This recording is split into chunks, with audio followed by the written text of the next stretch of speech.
E aí eu dou as tratativas aqui da aula. Bom dia a todos mais uma vez aí. Nós vamos iniciar mais uma aula da disciplina URB 114, Sistema de Abastecimento de Água, do curso de Engenharia Urbana. Eu sou o professor Paulo Vieira e, por gentileza, coloquem aí a presença no chat, né? E no final também, por favor. Gente, vamos fazer o seguinte, olha, vamos encerrar essa parte nossa da compreensão qualitativa, né, desse serviço. É tão legal pensar no abastecimento de água, porque é um serviço que a gente acaba entregando também um produto, né?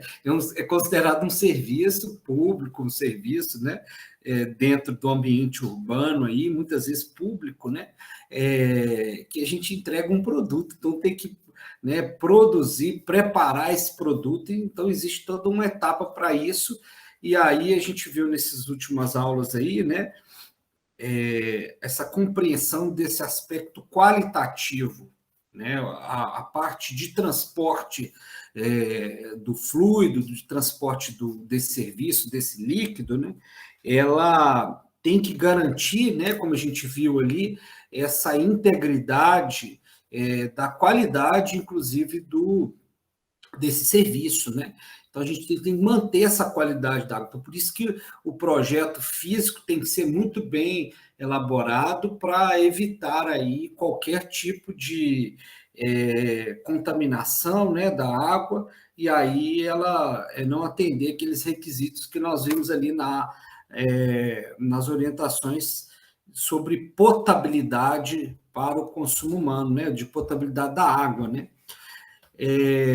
Se tiver alguma dúvida ali, e aí eu queria já partir, inclusive, nesse sentido, para saber se vocês fizeram aquela consulta lá, aquele exercício que eu pedi no final, né?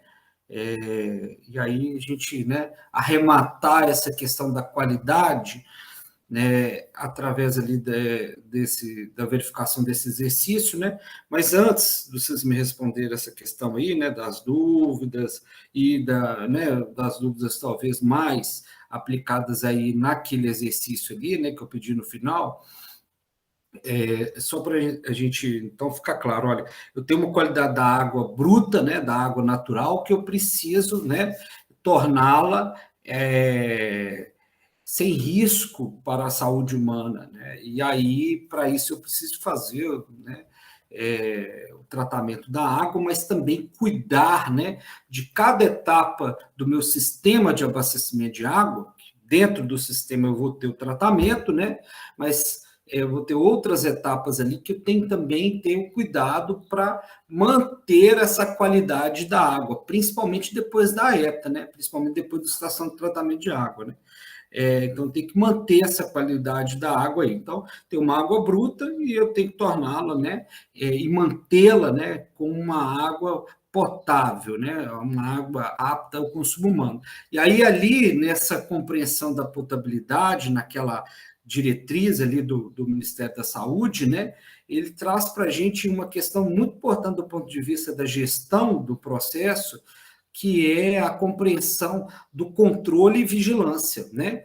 Quem são esses atores do processo? Quem tem que fazer o controle? O controle é o responsável pelo sistema. Está lá aquelas números, né? Responsabilidades, exigências para os sistemas, né? Compete a quem o quê, né? Quem compete aí esse controle? Compete né, o responsável pelo serviço de abastecimento de água. E o outro agente, né, que é o fiscalizador, né, ou a vigilância. Então, nós temos controle e vigilância. Cabe a quem? Quem é esse ator, né? Aí nós vamos ver que é o representante do órgão da saúde no município, né?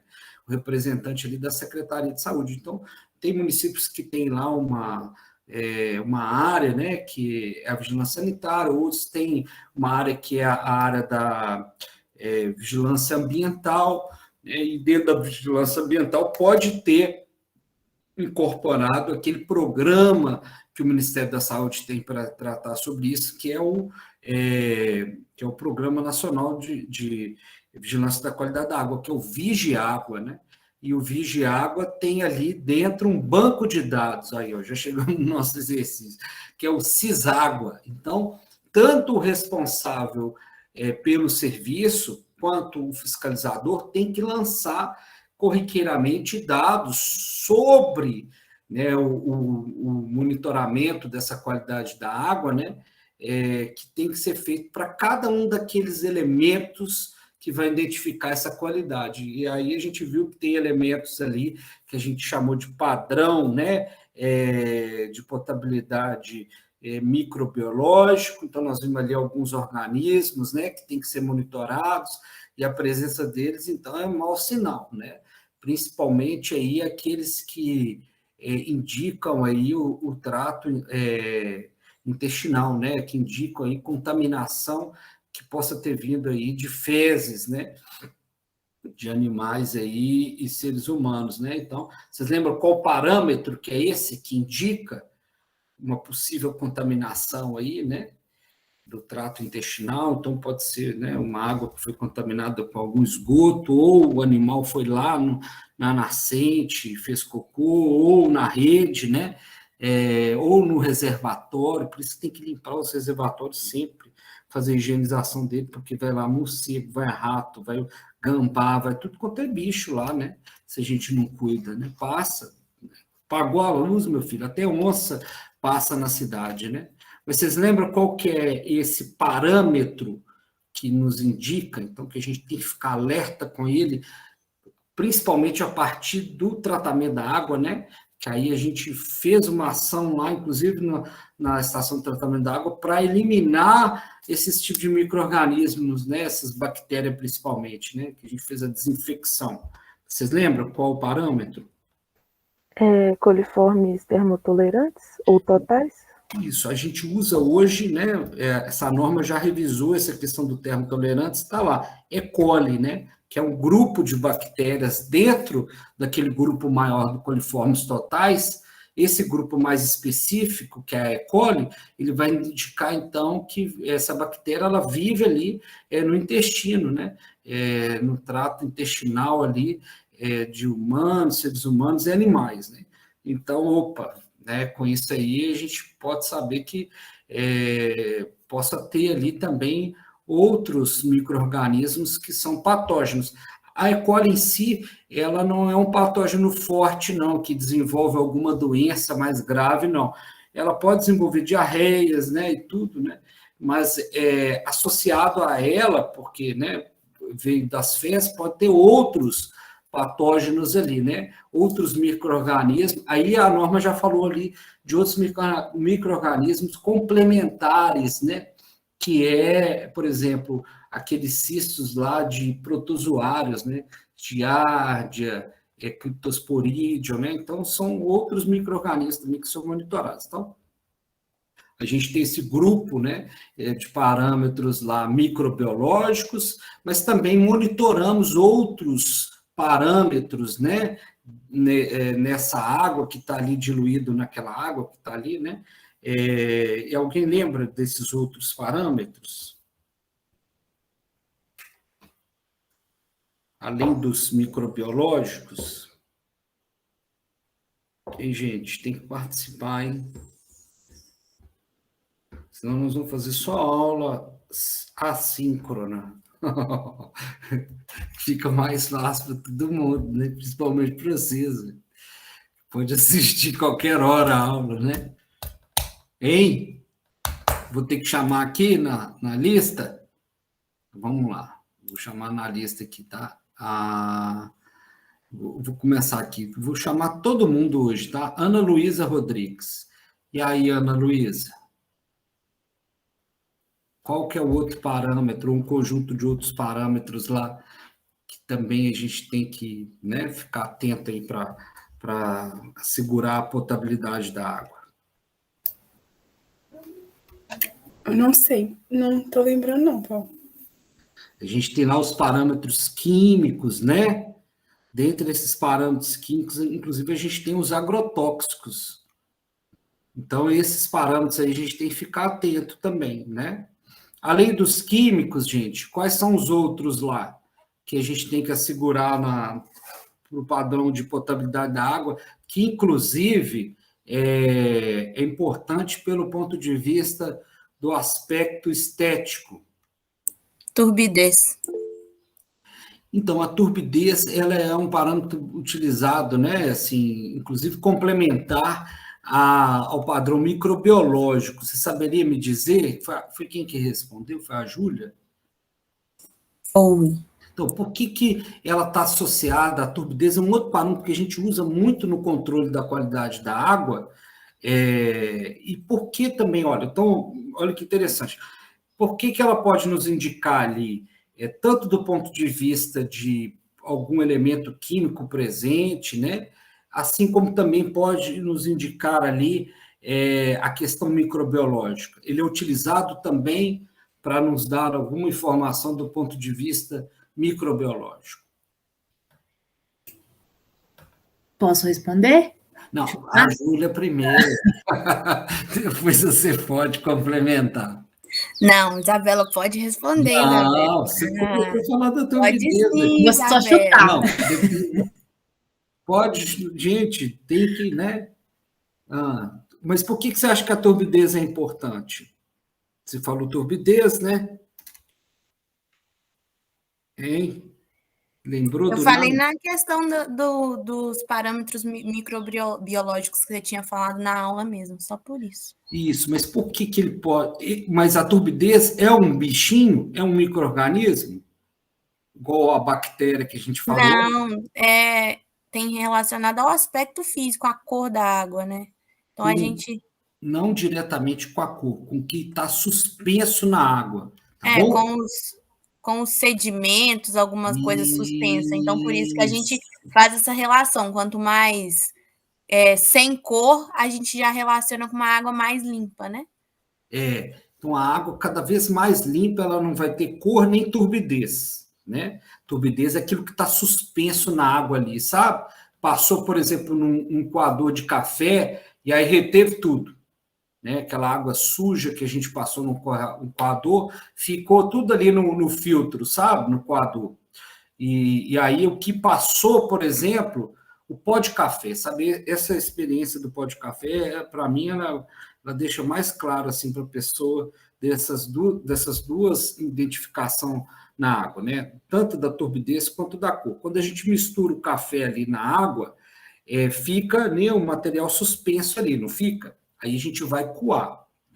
Quando a gente coa ali o café, vai passar uma água que não tem mais aquele material suspenso, né? Não tem o pó ali que a gente sente. E aí, inclusive, olha só que interessante, se tiver suspenso, a gente vai achar que o café está ruim, não está? Quando a gente sente aquele pó do café na água assim, né?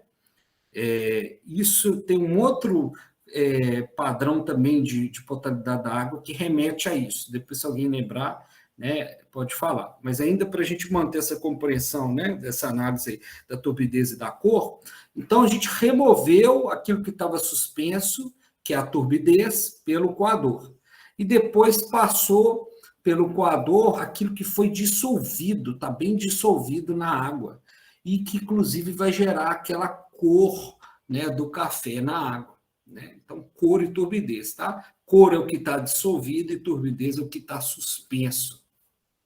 Mas aí, você falou, né, que pode relacionar a turbidez com a questão microbiológica, então, porque está suspenso, né, a princípio a gente pode ter um bichinho ali que está suspenso, desses micro-organismos, né, ou colônia deles. Ou também, no grão ali que está suspenso, né, daquele material que está suspenso na água, pode ser uma areia, pode ser um silt, pode ser uma matéria orgânica, né, de algum elemento que a gente excretou e tudo mais. Então, ali naquele material, naquele grão, pode ter ali associado ou, né, colonizado nele bactérias e outros micro-organismos. Então, essa identificação do que está suspenso também pode remeter a micro-organismos nesse sentido, sabe?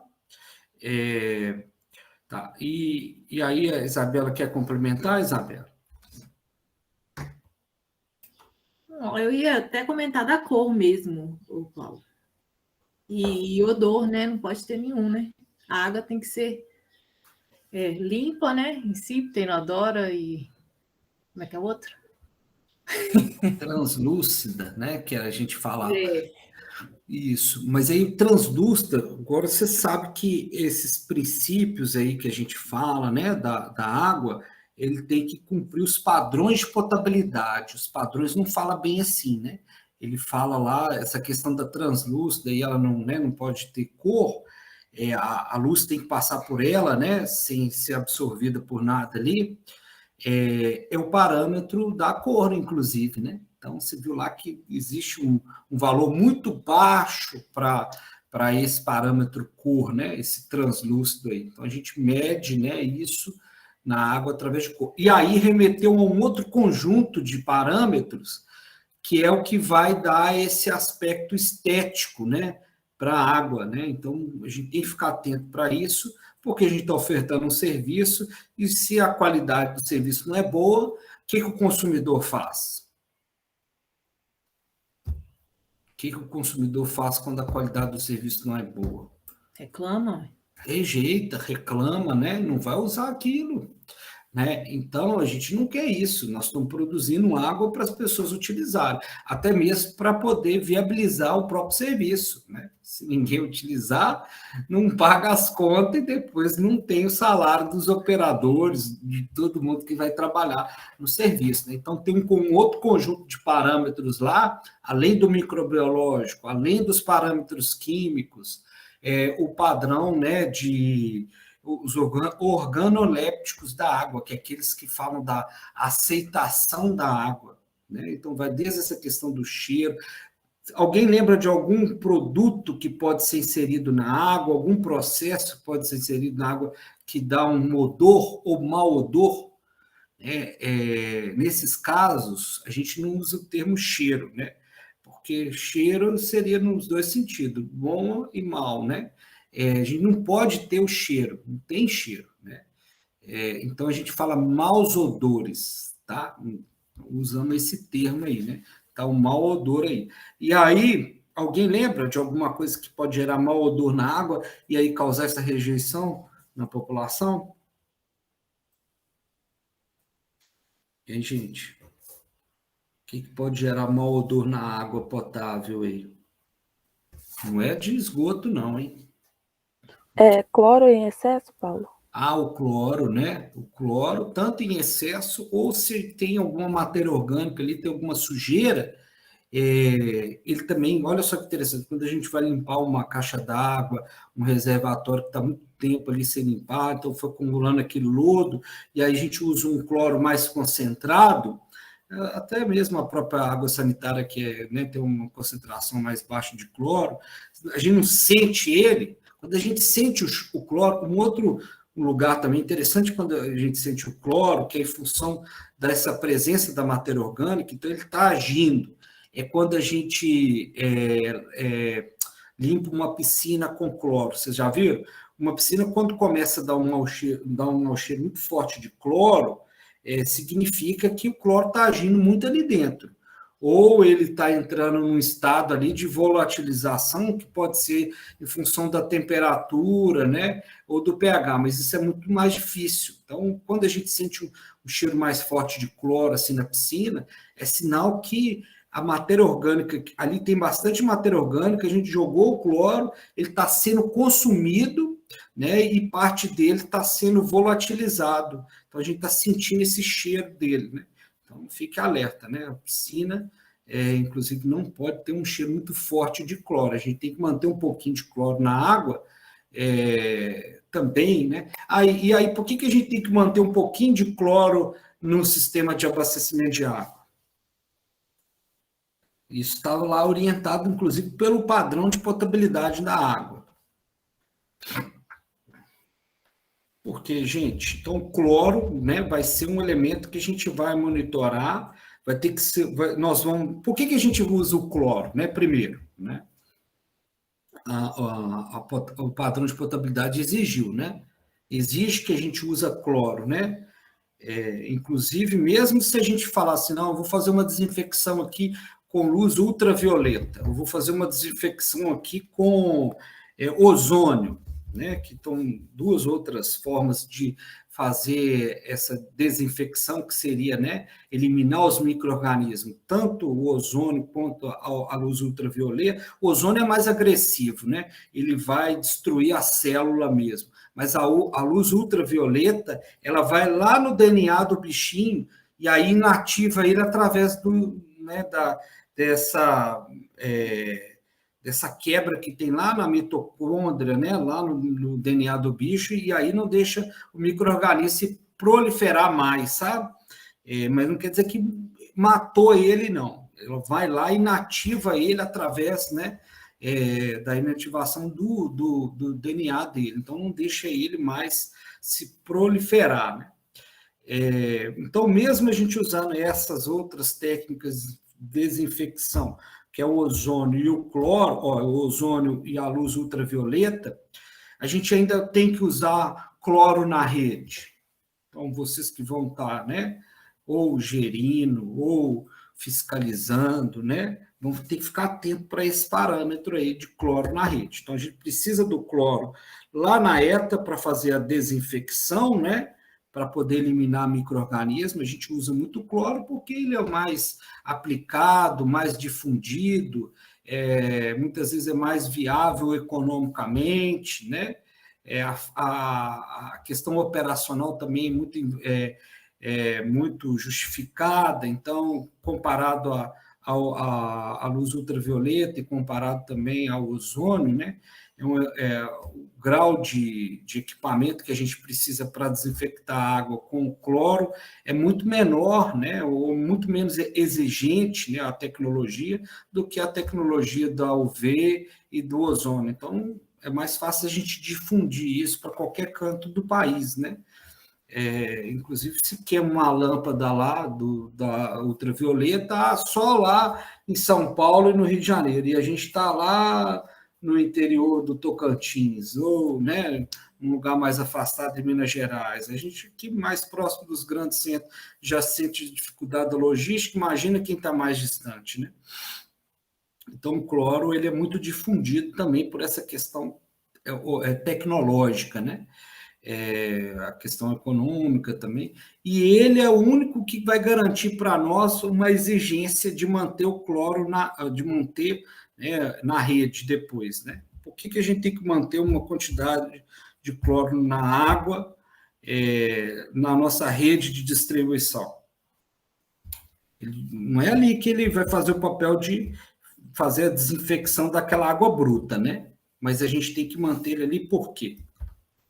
Para manter as tubulações e reservatórios também livres de micro-organismos? Né, numa eventual contaminação, aquela água tem um pouquinho de cloro, né, que está sem utilizar, vamos dizer assim, e aí na hora que esse micro-organismo possa fazer contato ali, inclusive no próprio reservatório, né, nos tanques aí, nas caixas d'água, ele então fazer efeito, né, fazer efeito ali. Então a gente cobre assim, né, os nossos principais padrões aí de controle, né, da qualidade da água, que vão desde da captação da água até os pontos de consumo, né? A norma fala isso. Então a gente não somente na ETA lá, né, que a gente tem, deixa eu ver se o meu produto aqui que está saindo da ETA está saindo com qualidade, né? A gente tem ali, né, todo o monitoramento dos parâmetros, né, desses que a gente falou aqui e outros mais aí, mas também a gente tem que monitorar eles, inclusive na rede e nos pontos de consumo da rede, né? Tem que ser monitorados, né? A princípio, de quem cabe mesmo essa responsabilidade de fazer esse controle, né, que parte pelo monitoramento, né, mas também parte por não deixar a água ser contaminada ou perder essa condição de potabilidade. Então, cabe a quem, a princípio, fazer isso? Pegando num caso mais local nosso. Deixa eu ver aqui, os que já responderam não podem responder mais não, senão perde ponto. Deixa eu ver o próximo da lista aqui, é o Frederico. Diga aí, Frederico. Cabe a quem, então, fazer esse monitoramento sistemático da água? Sistematizado, né? Ah, assim, no meu entendimento seria igual no caso de Mariana aqui, que é a SAAI, né? Ela tem as pessoas especializadas, os técnicos que fazem o controle, tem que manter esse controle lá da quantidade de cloro, né? Questão de pH também, temperatura.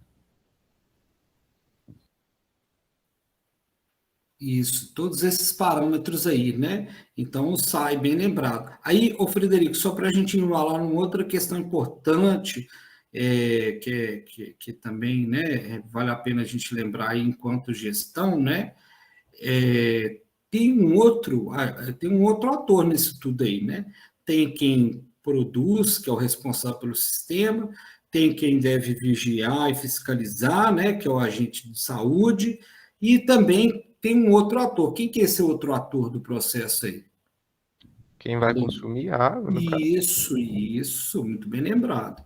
Então, olha só, a norma também, ela, de certa forma, contempla o consumidor. Como que ela contemplou o consumidor ali? Tanto no sentido de garantir, né, que ele tem que acessar um produto, né, e esse produto na forma de serviço aí de abastecimento de água, né, que não causa risco para a saúde dele, mas em relação assim à responsabilidade lá, por exemplo, do SAI. O que você lembra ali que eles falaram nesse sentido, que a norma traz nesse sentido? Eu não entendi a pergunta.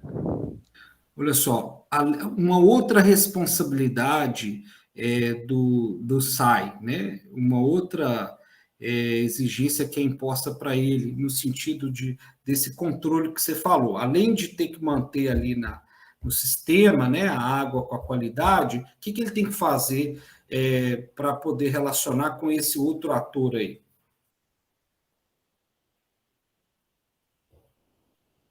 Ele tem que apresentar, né, Não consigo pensar isso.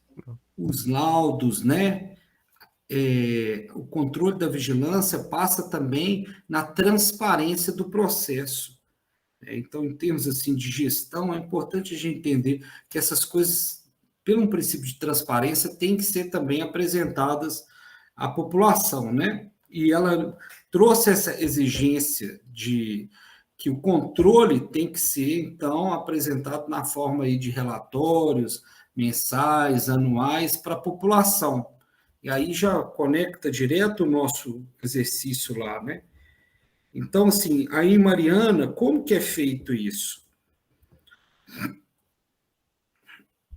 Essa apresentação, né, ou essa prestação de informação sobre essa qualidade da água potável, né, que o SAI produz.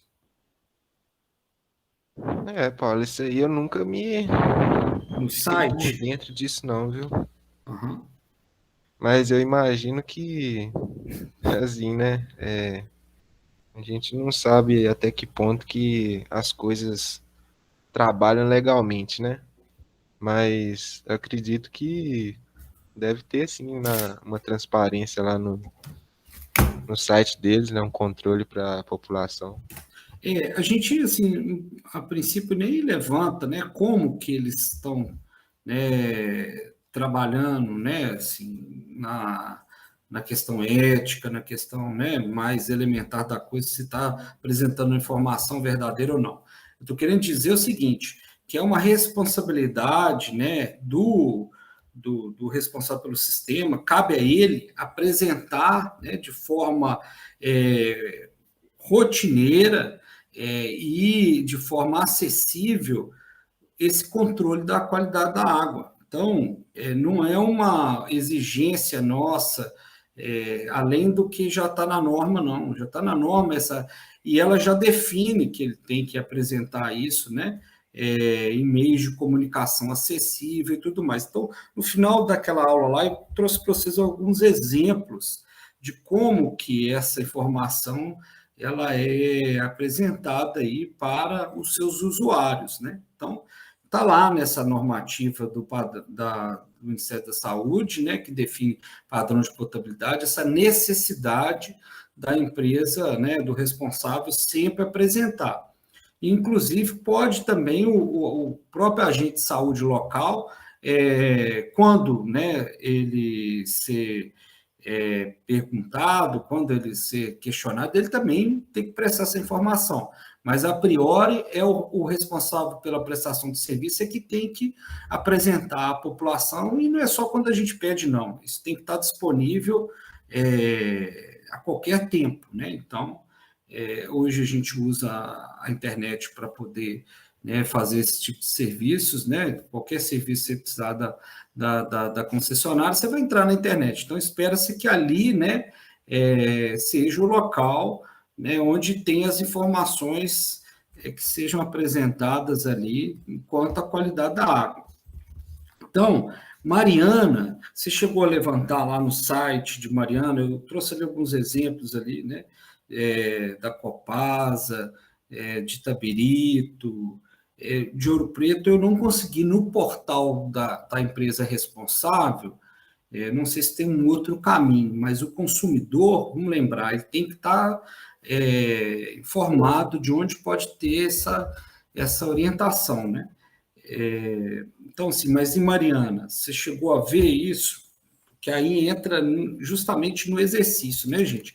Quem que fez o exercício, pegou para fazer lá e tal, porque ali no exercício eu pedi para poder verificar em 3 bases de dados. Uma delas, infelizmente, está difícil de acessar, que é a base de dados direto que o Ministério da Saúde nos proporciona, porque todo mês, tanto o responsável por cada serviço de abastecimento de água, seja Ouro Preto, Mariana, Ouro Branco, Itabirito, qualquer lugar do Brasil, dos 5.570 municípios, tem que prestar informação mensal lá daqueles parâmetros de qualidade da água, né, do serviço que está sendo oferecido. E também, além do responsável, o órgão de vigilância do município também tem que prestar informação do que fez naquele período para vigiar, né? Inclusive, se ela falou, olha, eu estou achando que esses dados aqui, por exemplo, de turbidez, não estão suficientes, ou está meio estranho, eu vou fazer a minha própria análise. Ela pode fazer isso também. A princípio, esse controle parte, né, esse controle de monitoramento da água parte pelo responsável, é dele. A gente chama até assim, no meio ambiental, de automonitoramento. Mas, se o órgão que está fiscalizando ele tiver alguma dúvida, por qualquer motivo, ele tem que ir lá e fazer a sua amostragem e a sua análise. Não é nem no laboratório da empresa lá, né, do serviço de água, não. Ele vai fazer no laboratório próprio dele. Então, ele tem que apresentar essas informações. Então, essa base de dados, o governo juntou tudo numa planilha só e é disponibilizado lá no portal de dados aberto, e está muito difícil baixar ela, né? Então, não sei se alguém conseguiu. Então, uma base de dados é ali. Mas qualquer cidadão pode pedir, inclusive, né, à vigilância sanitária local, os dados, porque, além de tudo, ele, como consumidor, tem direito a isso, certo? Então, não é só pelo fato de ser um serviço público, a partir né, da lei da transparência e de outros quesitos aí, né? Como o dado não é sigiloso, teria que apresentar, mas também pelo princípio do Código de Defesa do Consumidor. Nós estamos consumindo, a gente tem que saber o que a gente está consumindo. Então, o órgão de vigilância, ele também, quando ele é acionado, ele tem que apresentar essas informações. A outra base de dados é essa que eu estou te perguntando se Mariana tem, que é no portal do SAI lá, né? Que é o responsável. Então, ele teria que manter lá no portal dele uma informação, né, corriqueira ali e de fácil compreensão para qualquer usuário, né, qualquer consumidor, não somente vocês que estão, né, sendo capacitados na questão técnica, mas qualquer consumidor entender lá, né, que o coliformes pode ou não pode causar problema para a água dele, né, e se a água dele tem ou não tem. Então, não é interpretar nem o valor, se está dentro da norma, ele não tem que pegar aqueles valores que a empresa apresentou e ir lá na norma e verificar, deixa eu ver se está atendendo. Não. O relatório que apresenta para o consumidor já tem que vir com essa informação. Então, essa é uma base de dados que tem que estar disponível, muito acessível para a sociedade, e a gente tem que ficar atento para ela. E a outra que eu também utilizo ela é mais reduzida em termos desses padrões aí, mas ela também traz uma eficiência aí nessa interpretação, principalmente preliminar, que é a base de dados do SNIS. Vou ver se eu abro ela para vocês aqui agora. A base de dados do SNIS, então, na carência dessas outras duas, ela é quase certeira de ter informação, sabe? Então, a partir dessas três aí, a gente pode obter, tá? Mas aí, Mariana, tem no site do SAI? Tem não, Paulo. Acabei de conferir aqui, inclusive. Consultor? Tem aqui, né, a questão água, esgoto, no site. Na parte de tratamento de água, reservatório, estação de tratamento, tá tudo em construção. No site eles colocaram só assim, em construção, né? Então, ou nunca vai estar disponível ou algum dia esteja aqui, né?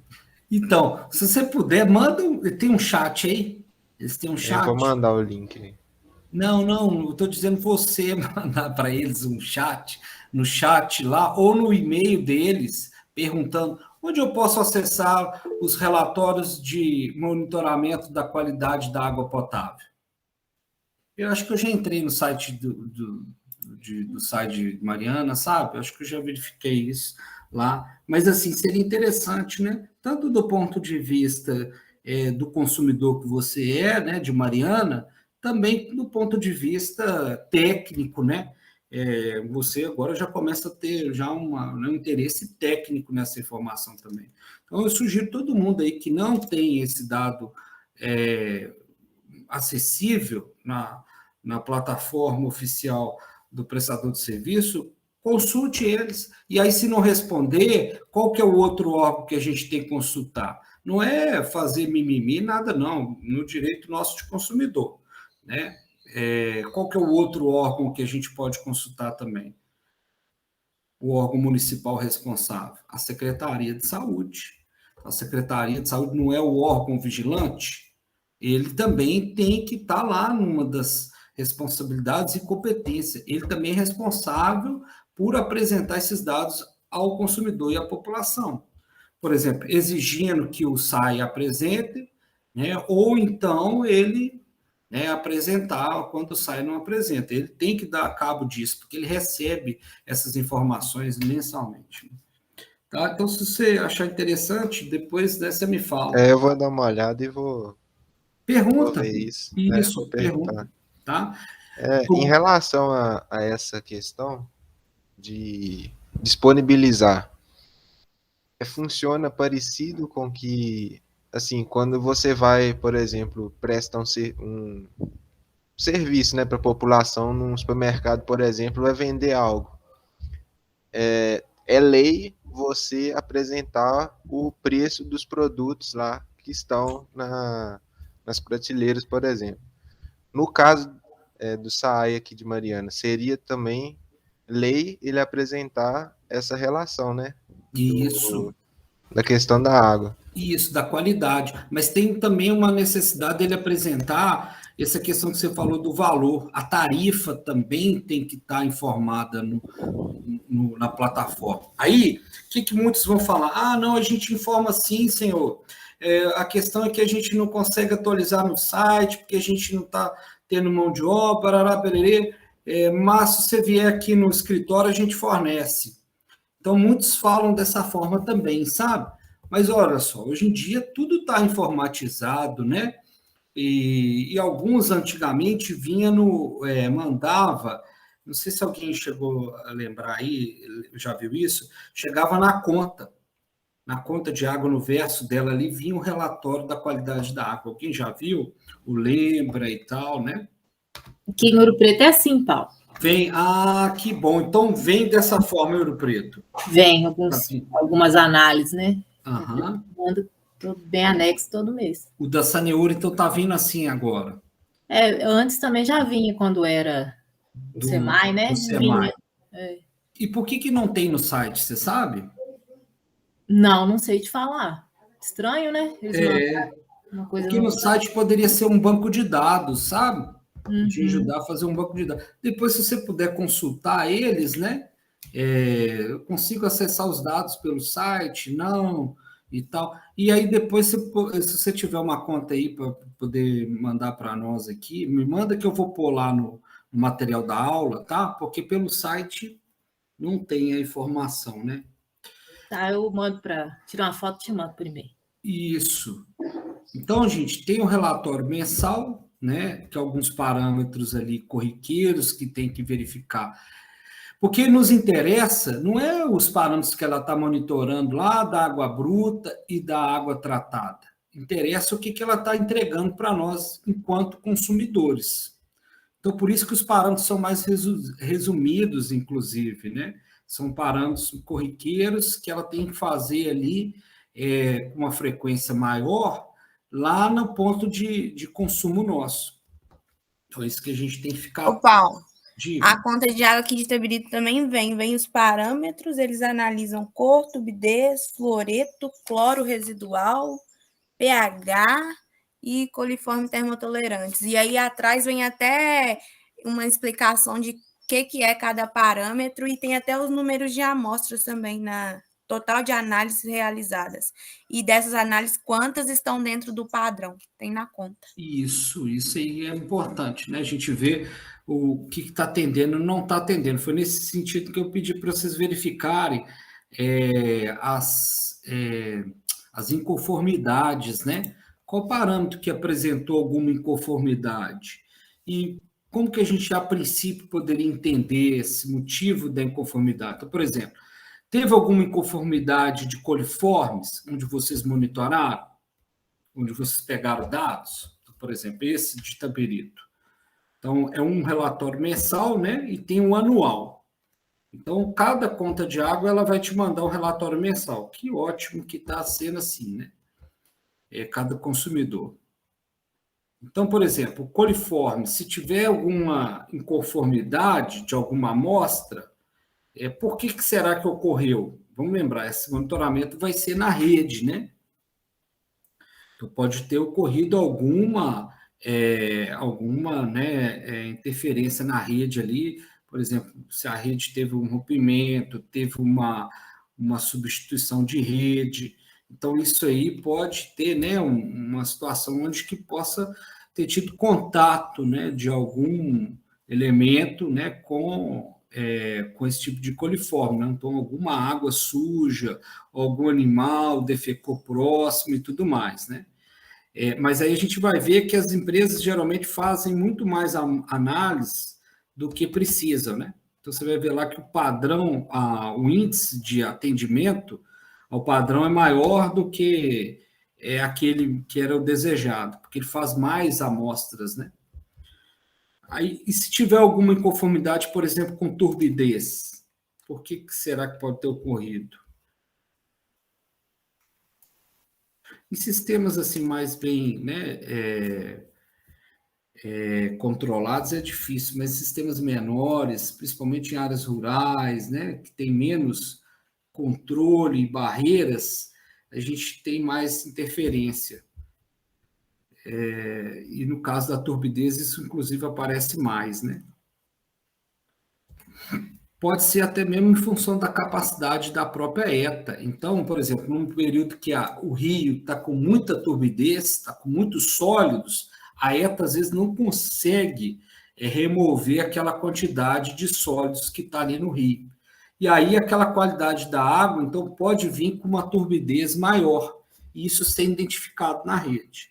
Mas também pode ser em função dessa questão de, né, manutenção de rede, de rompimento de rede, e aí adentrou ali algum sólido que possa ter aumentado essa turbidez da água, tá? Algum outro parâmetro, né, que a gente poderia identificar alguma inconformidade? Mas alguém, gente, chegou a levantar aí? Olha só, uma outra base de dados que a gente pode consultar também essa questão, e não especificamente mexi com outra coisa, e não na questão do valor em si, né? Como eu disse, o valor, a gente não precisa ficar preocupado. Qual que é o valor que eu tenho que ter de... Alguns parâmetros a gente vai decorando, né? Como cloro, coliformes E. coli, a gente sabe que não pode ter, né? A turbidez também, a cor, mas os outros parâmetros, a gente precisa ficar preocupado qual que é o valor, porque são muitos dados, né? E é importante a gente saber onde consultar, né? Se está dentro ou não está dentro do valor máximo permitido, né? Mas aí, em termos assim de acompanhamento do desempenho, né, do serviço, eu gosto muito de dar uma olhada nesses dados aqui do SNISA, quando eu quero ver como que o serviço está funcionando em termos de desempenho. Então, a gente entra aqui nessa outra base de dados, ó, vocês aqui, ó, do SNIS, né? Aí, aqui, olha, em municípios, ó, nesse campo aqui, municípios, a gente vai selecionar informações e indicadores municipais consolidados, os dados aqui, ó, tipo de informação que eu vou querer. Eu quero saber aqui sobre os municípios que têm informação de água e esgoto.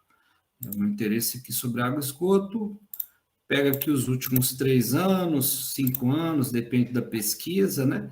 Mas é bom a gente pegar sempre mais de um ano, para ver até um panorama mais amplo, assim, a região sudeste, estado, Minas Gerais, aí eu vim selecionando os municípios aqui. Então, município meu de interesse, ó, vamos supor, Ouro Preto. Mas, para poder fazer uma avaliação um pouco maior, mais ampla da realidade, inclusive local, vou pegar os outros municípios do entorno.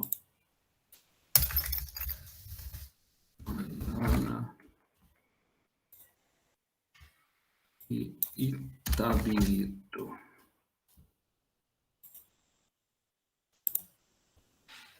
Continuar, tá? Vocês estão acompanhando aí, não estão? Eu não estou vendo mais a tela de vocês aí. Famílias, aqui, ó, informações de indicadores. Está acompanhando aí? Ou não? A tela está aparecendo para vocês aí do SNIS? Tá, uhum. Tá. Aí vocês vão vir aqui, ó, indicadores de qualidade, tá vendo? AE, que é água e esgoto, indicadores de qualidade. Vocês vão selecionar esse indicador aqui. Ok. Aí ele vai selecionar para a gente, olha só, 13 indicadores, ó. Então, quais são esses indicadores? Então, tem lá, número de economias atingidas por paralisações. Olha só, paralisação tem a ver com a questão da qualidade da água. Vocês lembram lá que no padrão de potabilidade falou que a água tem que ser fornecida de forma contínua, não pode ter paralisações. E aí ele até veio falando das questões das intermitências, olha só, que essas questões onde a gente para de oferecer o serviço, e ele até definiu quando seria uma intermitência. Alguém lembra quando seria uma intermitência? Uma ocorrência que dura quanto tempo? Mais de 6 horas? Isso. Por exemplo, em Cachoeiro do Campo, dessa chuvarada aí, teve alguma paralisação do serviço? Teve. De água? Teve. Ficamos até no dia seguinte, à tarde, né? Até na parte da tarde, assim, ainda não tinha distribuição e tem casa que ainda não normalizou. No meu bairro mesmo tem um pessoal que falou que desde ontem, até ontem, ainda não tinha caído água. Então, olha que problemão que é a enchente também nessa questão do abastecimento de água, né, gente? Ela inundou tudo, né? Então, os nossos pontos ali que, a princípio, a rede lá embaixo, a gente entende que ela não pode ser impactada, que nós vamos projetar e construir ela para nada de fora entrar nela. Mas o problema é que nos pontos que começam a derivar dessa rede de abastecimento de água, pode ter ali alguma interferência, tá? E então, assim, ela entra numa situação onde a gente tem que interromper o abastecimento de água. A princípio, mesmo debaixo d'água, vamos dizer assim, ela teria condições hidráulicas para funcionar, mas por uma questão sanitária, o serviço tem que ser paralisado. E também pode ocorrer uma outra situação de ter que fazer essa ocorrência, né, e ter essa intermitência. Intermitência é essa condição de parou, né, o fornecimento de serviço e depois ficou horas ali, aí ela já informou aí para nós, a Isabela, que é considerado como intermitência uma paralisação com mais de 6 horas, né? Então, aí depois, então, o serviço continuou depois de 6 horas. Então, ocorreu uma intermitência na prestação de serviço. Pode ocorrer, além dessa questão, né, da sanitária que eu falei, do risco de contaminação da água, porque está tudo, né, inundado por cima ali, inclusive os cavaletes, pontos onde que pode ter um acesso mais fácil, né, da água entrar no sistema, reservatório, às vezes até reservatório é inundado. A gente também tem um problema do próprio rio ou do manancial. Então, às vezes, o manancial ele começou, né, carregou tanto sólido, que a ETA não tem capacidade operacional para limpar aquela água. Então, pum, né, para o tratamento e aí vai parar, então, o fornecimento de água. Então, pode ocorrer essas duas, né, condições. E vocês já viram, não sei se chegou a acontecer isso, a questão não somente do volume de água, né, gente, mas essas enxurradas assim, essas inundações e alagamento também causam impactos físicos, né, na infraestrutura. Ocorreu aí em Cachoeira, ocorreu aí nesses outros distritos, impacto na infraestrutura, ou só nas edificações mesmo? Você sabe dizer? Você viu alguma foto, algum vídeo? Você fala na rede de distribuição? Na infraestrutura toda da rua, sabe? Então, por exemplo, quando a gente vê lá na Tereza Cristina, em Belo Horizonte, o asfalto, né, parece que teve um bombardeio dele, porque o fluxo da água vem com tanta energia, se ela está seguindo, né, o fluxo do rio ali, né? E aquela velocidade que vem ali, vem arrancando tudo, né? E vem desprendendo ali asfalto, solo, e começa a fazer aquela buraqueira, e aí começa a destruir a própria estrutura física do sistema, entendeu? Eu acho que não aconteceu, não, Paulo, porque encheu, mas a água não alcançou muita velocidade, não, né? Não teve, né, essa força, não, né? Isso. Uhum. Não teve, mas olha só, às vezes um cavalete foi arrancado, né? E aí abriu um ponto ali, né, que é o cavalete, sabe? Então tem que parar o fornecimento de água por essa questão sanitária e às vezes por essa questão também do manancial, como eu falei, mas também por essa questão, né, do arraste ou da destruição da infraestrutura pública ali, da infraestrutura, né, lançada na via pública, por causa, né, da velocidade da água e tudo mais, né? Então, pode ocorrer essas interferências aí. E aí ocorreu, então, uma paralisação, né, uma intermitência no serviço, né? E muitas vezes não causada por uma má operação do serviço. Então, não foi, né, por um problema de má operação, né? Então, não fez, por exemplo, uma manutenção preventiva, e aí a rede está muito velha, e está vazando muito, e ela rompeu. Então, não foi isso, né? Foi um problema lá na ETA, o operador agiu de forma inadequada, ou o sistema lá está obsoleto para poder tratar aquela qualidade da água, porque uma coisa era a qualidade da água há 20 anos atrás, quando essas retas foram implantadas. 20, 30 anos atrás. Outra coisa é a qualidade da água hoje, né? Principalmente se o manancial é captado próximo da área urbana. A gente mudou muito a superfície do solo nesses últimos anos, né? Principalmente no entorno das nossas cidades. E isso, naturalmente, pode, né, influenciar na qualidade da água que vocês viram lá anteriormente, né? Então, por esses elementos todos aí, a gente pode, né, ter esses impactos. Aí, gente, olha só, vocês vão acessar esses dados aqui, ó, né? Então, a gente pode acessar esses dados, né? Então, vou abrir a planilha aqui, ó. Consultar os dados. Alguém chegou a abrir esses dados aqui? Entrar nessa plataforma aqui para fazer dessa forma? Ou não? Não, né? Então, você pode consultar diretamente aqui no site ou baixar a planilha, né? Depois a gente vai baixar a planilha aqui, olha. Mas só para ver no site aqui, rapidinho. Então, tem os municípios, então, por exemplo, Itabirito, Mariana, aí passa na página aqui, você vai ter lá os outros municípios, né?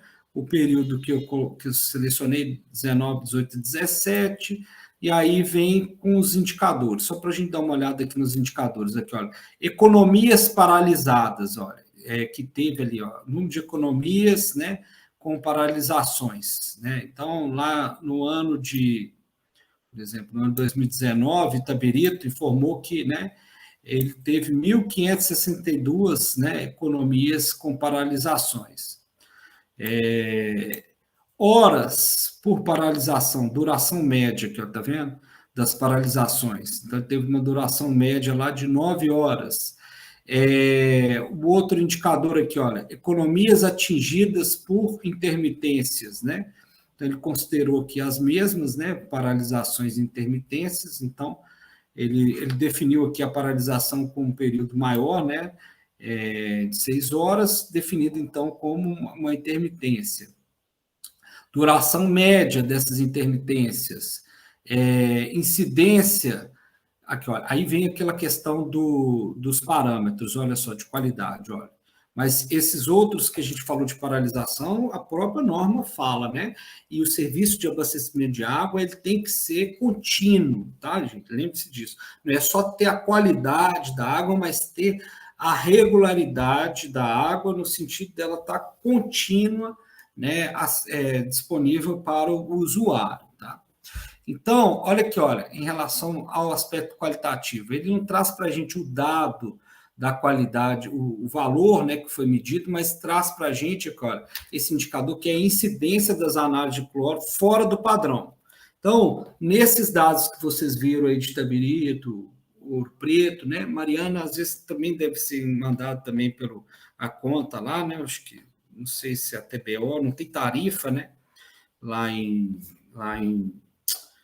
Mariana, né? Então, mas tem a TBO, não sei. Depois o Frederico olha para nós lá como que é apresentado para a população isso aí, para o consumidor. Então, aqui, ó, incidência das análises de cloro fora do padrão. Ó. Então, para esse ano de 2019, olha só, ele falou lá que não teve nenhuma incidência. Aí vem aqui, olha, incidência das análises de turbidez fora do padrão. Ó. Então, ele já apresentou para nós aqui uma incidência de percentual, tá vendo?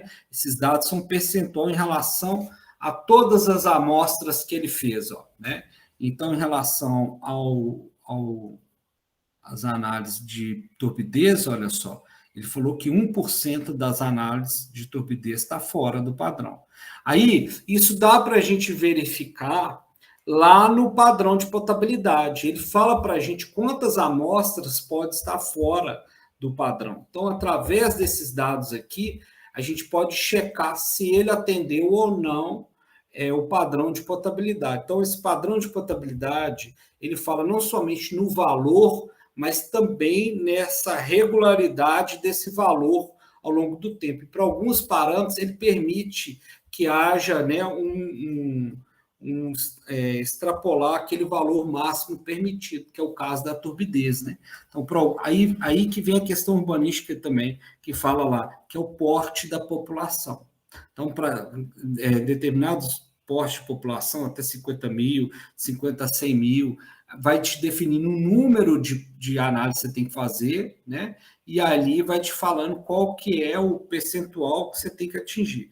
Mas, na maior parte das vezes, no caso da turbidez, 95% das amostras suas tem que estar dentro do padrão de potabilidade de turbidez lá na rede. Outra aqui, ó, duração média aqui, ó, de reparos, aí é esgoto, né? Então, não é o caso aqui, né? Mas ele traz também para a gente em relação a isso. Aqui, ó, índice de conformidade, aí isso aqui que é interessante, olha só. A princípio, o índice mais importante aqui é o que está fora do padrão, mas ele, para poder garantir que atendeu, né, ele mostra também uma conformidade. Ó, conformidade, por exemplo, de cloro. Ó. Aí está mostrando aqui 103, o valor em percentual.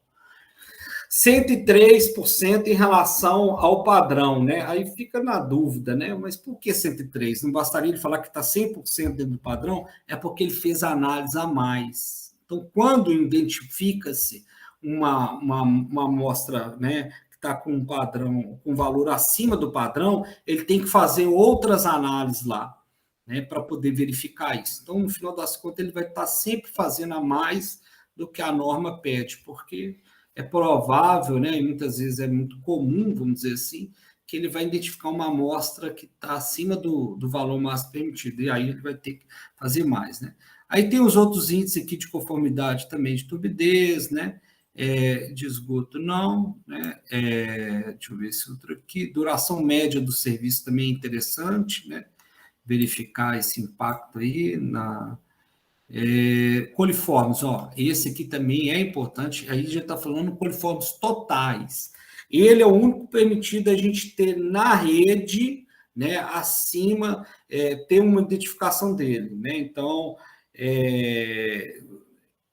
assim, algumas amostras, né, um percentual baixo lá de amostras, a gente pode ter esse grupo de coliformes na rede. Então, mas aí lembrando, esse grupo de coliformes não é aquele que vai identificar ali o coliforme do trato intestinal humano, aquela bactéria que está oriunda, né? Ela se desenvolve no intestino humano ou animal. Então, é um grupo maior de bactérias, inclusive bactérias né, que estão presentes no nosso ambiente, que não necessariamente veio, né, do esgoto, ou que veio, né, de um animal que defecou ali próximo e tudo mais, né? Então, são bactérias que estão presentes no ambiente. E se a gente deixa um tubo lá, né, com água, muito tempo, mesmo que tenha cloro, é provável que aquele tubo ali, dependendo do fluxo de água, né? Então, isso é muito importante também. A vazão de água pelo tubo, ela impede que a gente crie incrustações de bactéria na tubulação. Agora, uma tubulação que às vezes ela está sendo pouco usada, né? Então o fluxo está passando baixo de água ali, pode gerar ali uma camadinha de lodo mais facilmente do que aquela tubulação que está sempre transportando muita água. Então é comum, né, a gente desenvolver esse tipo de bactéria. Por exemplo, lá na nossa caixa d'água, né, a gente não teve contato com esgoto e tudo mais, e a gente observa que vai gerando aquele lodinho lá na caixa d'água, né, que limpou uma caixa d'água sabe disso, né. Tá, então aqui, através desses parâmetros, gente, né, dá para a gente também identificar o desempenho em relação à questão da qualidade, né, da água, né, dos sistemas aí de abastecimento de água, dos nossos municípios, tá? Então, coloquem esses dados aí, se vocês não conseguirem, né, o uso das empresas, né, diretamente das empresas aí, coloque pelo menos esses aqui, ó, né, do SNIS, tá? Numa aba lá.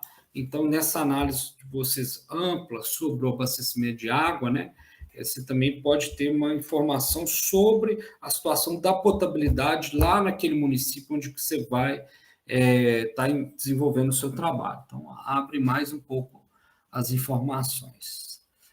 Aí, olha só para poder gerar planilha.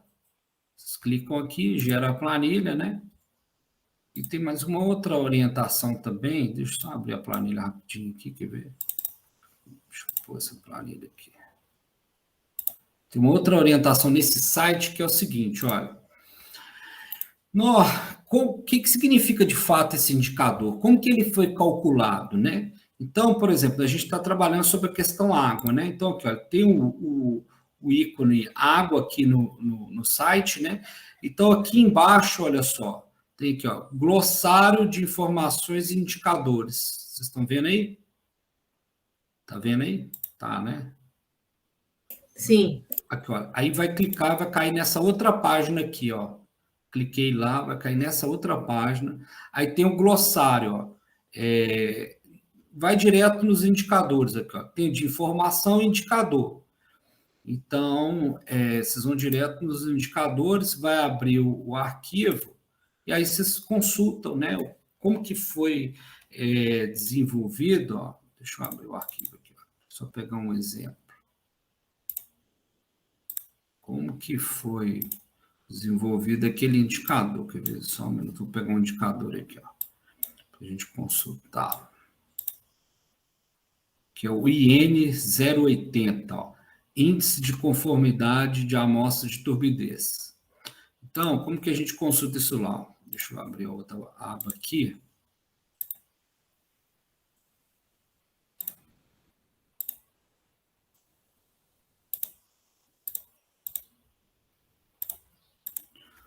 Abrir o PDF aí, o glossário.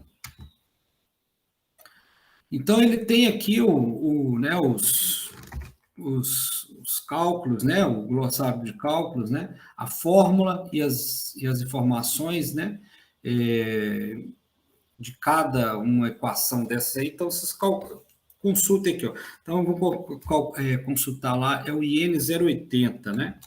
IN 080 ou AG 080? IN 080, ó. Índice de conformidade de quantidade de amostra. Então, o que ele calcula para nós? Olha lá, o que esse índice quer dizer? Tem uns índices que é bem intuitivo, né, gente? Aqui está, né, o título dele é bem intuitivo no sentido de compreender que é o quanto ali, né, ele está falando que a unidade é percentual, que atendeu, né, a conformidade das amostras de turbidez. Mas, você pode consultar a equação, né, do indicador, ele está lá falando, olha, quantidade de amostras de turbidez analisada, né, a razão aqui, né, é pela quantidade mínima de amostras para a turbidez obrigatória, né, então o percentual nosso de amostra realizada foi maior do que o percentual ou a quantidade de amostras mínimas obrigatórias, então por isso que o percentual, inclusive, foi maior, né, maior do que 100%. Que a quantidade de amostra que a gente fez analisada foi maior, né, do que aquela mínima exigida. Ok? Então, assim, ajuda, né, nesse sentido aí, compreender o indicador. E só para mostrar a planilha, ó, abriu a planilha aí? A planilha que a gente baixa é essa, né? Então, tem aqui os indicadores, né? Cada um desses indicadores e os dados aí dos municípios, né? Os dados do município, né? Ouro Preto, Itabirito. Então, assim, é interessante você ver mais de uma realidade, né? Tendo em vista que isso pode te ajudar. Agora, olha interessante, Ouro Preto, ó, ele apresentou os dados do início de 2018 e 2017, né? 2019 não tem presente, ó. Mas tem os dados aqui desses indicadores que a gente estava vendo, né? Indicador lá de conformidade de turbidez, ó. Ele falou que no ano de 2018, 99% das amostras estavam, né, dentro da conformidade do padrão lá, do número mínimo exigido. Extravasamento de esgoto, não, mas deixa eu ver esse outro aqui. Duração média do serviço, coliformes, ó. Ele falou que 0,5% das amostras em 2018 foi identificado coliforme total, 1,33%, né, por cento em 2017. Mas aí, ó, Ouro Preto, né, tá terrível, não. Então, quando você pega outras realidades, você vê que isso ocorre também, ó, tá vendo? Isso te dá mais segurança na hora de você analisar o seu dado, quando você vê o seu entorno. Você pode ver o entorno do município, né? Pegar outros muito distantes, né? Já começa a mudar muito a realidade, né? Para comparação, tá? Então, quem não fez, acrescente isso aí na sua aba, né? De exercícios. Lembrando esses exercícios todos aí para vocês inserirem na aba, né? Da planilha que vocês vão entregar no final da disciplina. Alguma outra dúvida, gente, sobre essa questão?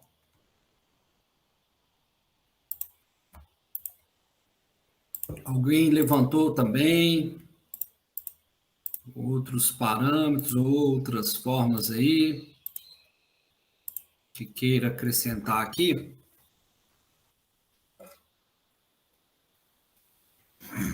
Não, então vamos passar para o outro ponto aqui, que eu vou direcionar vocês aí no estudo. Nós vamos então falar um pouco agora mais dos elementos físicos, né? Então, para a gente compreender esses elementos físicos do sistema, o primeiro passo é a gente ter a compreensão da concepção básica. Aí, nós vamos então entrar lá nesse tema, concepção do sistema. A concepção, vocês vão ver que é uma etapa prévia do projeto executivo ou do projeto de engenharia que a gente vai fazer. Ela é importantíssima, principalmente quando a gente vai tratar de um sistema completo, né? Então, a gente vai instalar desde a captação até a distribuição. Isso, vou dizer para vocês que é raro nos dias de hoje, né?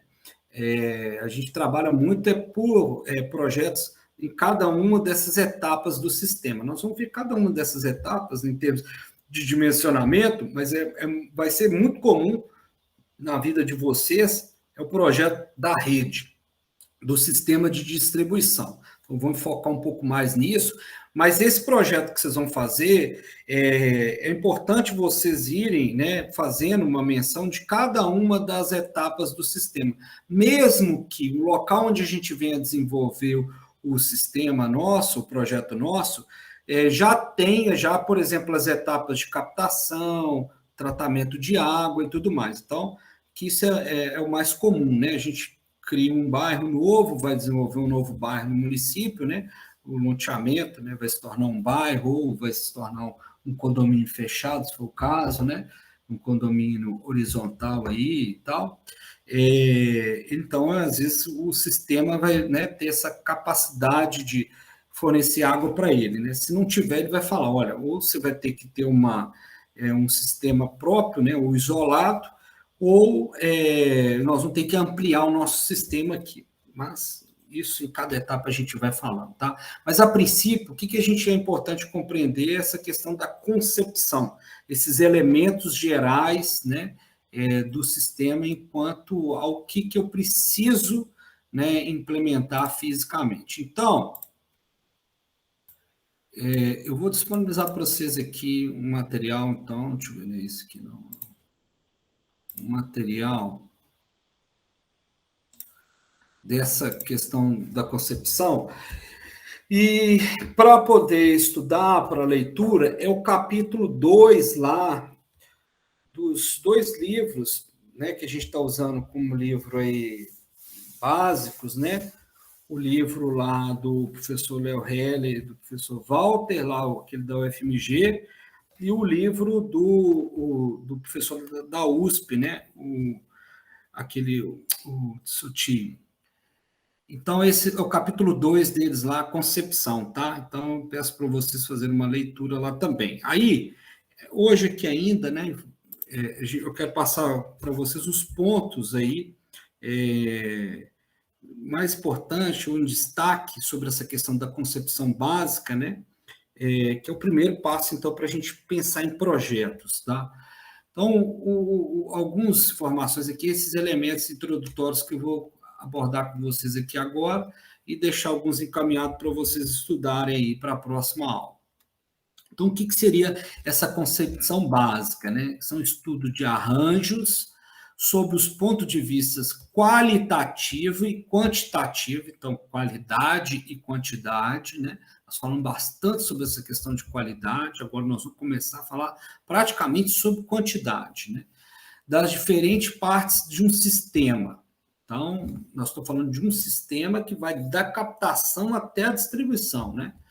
Organizados de modo a formarem um todo, um todo integrado. Isso é um outro elemento importante também, que é a integralidade do sistema. A gente tem que entender que, por exemplo, se eu for calcular uma rede de abastecimento, eu tenho que saber as etapas anteriores, como elas estão ali, né, desenvolvidas, quais são as condições dela, porque às vezes eu vou desenvolver uma rede que não tem um reservatório, vou desenvolver, né, uma rede, às vezes, que não tem nem a água para utilizar. Então, é importante, mesmo que a gente venha fazer o projeto só lá da rede de distribuição do bairro, que é o que eu acredito que vocês vão pegar assim, muito para fazer, é importante vocês terem essa compreensão integrada do sistema, que vai lá desde a captação e tudo. Para uma escolha, então, da concepção básica, isso é fundamental, tá? Então, a gente vai trabalhar aí o arranjo, então, vou trazer para vocês algumas formas de arranjo de abastecimento de água, né? A princípio, eu pensava que o arranjo era o único, né? Que era esse de captar água no rio, levar para uma bomba, para a ETA, depois ter um reservatório e distribuir. A gente vai ver que tem outros arranjos nessa história aí também, tá? Então, a concepção básica, ela, no fim das contas, vai nos ajudar aqui, olha, a selecionar a melhor solução. Quanto aos aspectos, aí que vem a questão, olha só, a gente vai inserir aspectos para essa seleção técnicos, então passa pelo pré-dimensionamento, né, para saber qual tecnologia usar, por exemplo, naquela questão da desinfecção, qual tecnologia que eu vou usar, né, qual tecnologia que eu vou usar aqui, por exemplo, para ter uma pressão satisfatória na minha rede, ou para poder controlar a minha pressão aqui, ou zonas de pressão na minha rede. Vai ser um reservatório, ou eu vou colocar uma válvula redutora de pressão? Então, é o aspecto técnico, né, do dimensionamento, das questões ali hidráulicas que eu vou empreender. Mas tem que também ter uma análise do ponto de vista econômico, não somente do custo de implantação, mas depois de operação disso. Inclusive da capacidade, aí entra o aspecto social, da capacidade do meu usuário pagar.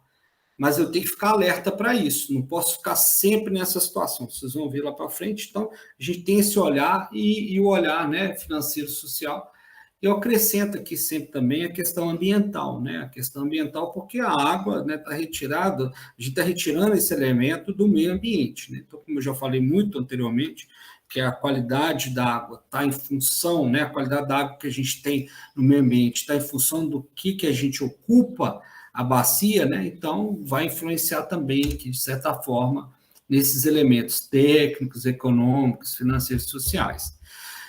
O objetivo principal, então, qual que é disso tudo? É fornecer ao usuário uma água de boa qualidade, com regularidade, em quantidade adequada e pressão suficiente. Então, ó, o sistema tem que ter uma água com qualidade, que a gente falou bastante aí dessa água potável.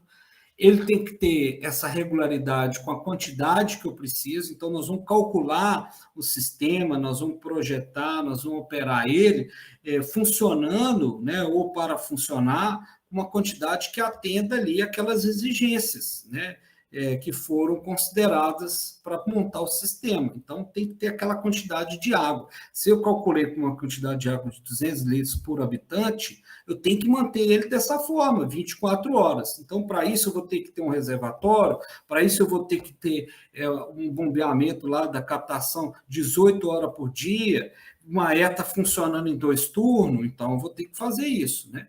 Eu tenho que manter essa quantidade de água adequada e um outro elemento que a gente não falou, mas que vocês vão ver que ele vai ser essencial na questão dos cálculos aí, hidráulicos, é a pressão. Então, acho que eu cheguei até a comentar com vocês a questão da pressão, né? A gente vai calcular a pressão mínima e máxima, né? Por uma questão de funcionamento da rede e tal. Então, pressão mínima para a gente ter, né, a água conseguindo se deslocar, principalmente de um ponto mais baixo para um ponto mais alto, né? Então, essa pressão ela vai estar relacionada com a questão da energia que eu estou, né, empreendendo ali no fluido, né? E também com a questão, né, quando tem uma pressão muito alta, para não romper meus elementos da rede, né? Não causar danificação na minha rede aí, e também não chegar com uma pressão alta no meu consumidor, que pode também gerar problema para ele, né? Então, esse elemento pressão também é importante eu ter compreensão, que não adianta eu só servir o meu cliente lá, o usuário, com a qualidade e quantidade, mas também com a pressão. O primeiro ponto aqui da gente compreender, então, uma concepção, nós vamos conceber, né, um sistema de abastecimento de água, nós vamos pensar em criar esse sistema, né, e também pode ser no sentido de melhorar o próprio sistema. A primeira coisa é a gente compreender quais são essas modalidades de abastecimento de água. já tocamos, já demos um spoiler, vamos dizer assim, quando a gente falou lá naquela portaria do Ministério da Saúde, ela traz uma definição importante para nós, né, de sistema de abastecimento de água, solução alternativa. E da solução alternativa, ela falou que pode ter dois tipos, a coletiva e a individual, né? Alguém lembraria ou saberia definir ou fazer essa diferenciação do sistema para a solução? O que difere o sistema de abastecimento de água para a solução alternativa? Com base lá no que a gente viu antes, na portaria do Ministério da Saúde. Eu falei assim, ó, esse ponto aqui é muito importante para o gestor, né? Vocês, além de tudo, também têm essa linha de atuação, né? Muito mais do que a minha formação, que foi mais voltada na formação técnica para a engenharia, né? Assim, mas a gente acabou também abrindo um pouco para a área da gestão do saneamento, mas a gestão SUS é mais ampla, inclusive, do que do saneamento, né? E aí é importante ter essa noção aí. Alguém lembra o que vai diferenciar o sistema da solução? Quem não respondeu ainda, gente? Pode dar um chute aí. Não lembro de todo mundo aqui, de cor lá que está presente aí, mas um que eu vou lembrar aqui, ó, na ordem lá da alfabética lá, né? Matheus, está muito calado hoje aí, Matheus. Hoje eu tô mais calado, Paulo, não vou saber. Não, sabe, chuta qualquer coisa. O que você acha que diferencia de um sistema para uma solução? Você chegou a dar uma olhada no material antes? Vocês estão acompanhando esse material que eu venho passando para vocês? Qual, por exemplo, esse assíncrono? Hein? Chegou a dar uma olhada? Não vou saber falar, Paulo, realmente. Tá, mas não deixa de olhar o material não, tá, gente? Porque daqui em diante nós vamos ter um momento que eu vou passar para vocês alguns conteúdos assíncronos, para a gente dar, inclusive, uma acelerada aqui na matéria, senão a gente não vai pegar de forma mais tempo lá na hora que for mexer nos cálculos, né? Até mesmo para mexer lá no EPANET. Né? Então a gente precisa dessa parte conceitual vocês buscarem, tá? Paulo, o que eu falaria seria que a solução é mais individual, enquanto o sistema é uma questão mais coletiva, né? O Gilberto está colocando aqui no chat também. Diga. Que a solução tem todas as etapas do tratamento. E então, a solução talvez ocorreria na falta do sistema. Seria mais ou menos isso? Tem umas coisas que é importantíssima para a gente parar e falar, isso é importante a gente ter a compreensão. Até porque é o nome da disciplina, Sistemas de Abastecimento de Água. Aqui agora a gente já fala assim, tem dois caminhos, gente. Nós vamos seguir esse caminho. Nós vamos seguir o caminho mais completo, que é o sistema. E o sistema diferencia da solução, que como gestor urbano, você tem que saber que pode existir. E muitos, equivocadamente, acham que só pode ter o sistema de abastecimento de água. Não, a gente pode ter a solução também alternativa. E o que vai diferenciar um do outro é a questão da rede de distribuição. O sistema tem rede e a solução não tem rede, tá? Agora, a solução, já antecipo aqui para vocês, mas antecipo não, né? Estou reforçando, vamos dizer assim, o que falou lá na portaria do Ministério da Saúde, que a solução também tem que atender aquelas questões de padrão de qualidade da água para potabilidade, tá? Então, não é porque é uma solução alternativa ao sistema de abastecimento de água, esse sistema pode ser público ou pode ser privado, vocês vão ver. Pode ser um condomínio fechado, que ele tem um sistema próprio de captação, tratamento e rede de distribuição. Opa, é sistema, tá? Pode ser público ou privado. E a solução, nós vamos ver que não tem rede, mas a solução precisa de garantir a qualidade da água. E a solução ainda pode ser coletiva ou individual. Então, nós vamos ver uns arranjos aqui para isso, tá bom? Então, a primeira coisa é a gente entender isso. Tem dois caminhos agora, né? é o sistema e a solução, e o que vai diferenciar um do outro é a questão da rede. Mas, olha só, nessa tabelinha isso ajuda, né, reforçar isso, né? Então, a gente tem lá as modalidades, abrangência, né, distribuição por rede e exemplo. Então, por exemplo, o sistema de abastecimento de água, a abrangência é coletiva, tá? E a distribuição ocorre por rede. Então, a gente tem lá um sistema abastecedor de uma cidade, né? O sistema público, que é abastecido, por exemplo, em Ouro Preto, e que hoje é operado pela Saneouro, ok? Dentro da cidade, em alguns distritos aí. Então, tem rede, atende o coletivo. Olha só, observe que esse coletivo não fala se é público ou privado.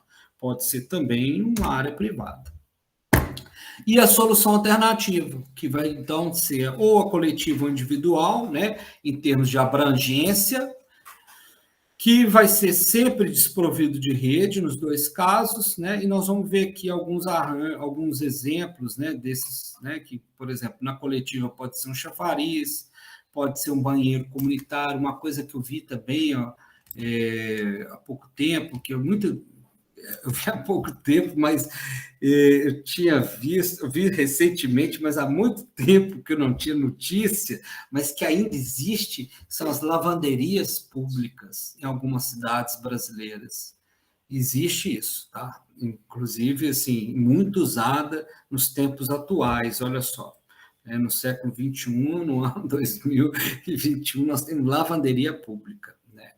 Então, é um sistema que é alternativo, coletivo, né? Que é desprovido de rede. Isso dentro da área urbana, tá? Não estou falando na área rural, não, é na área urbana.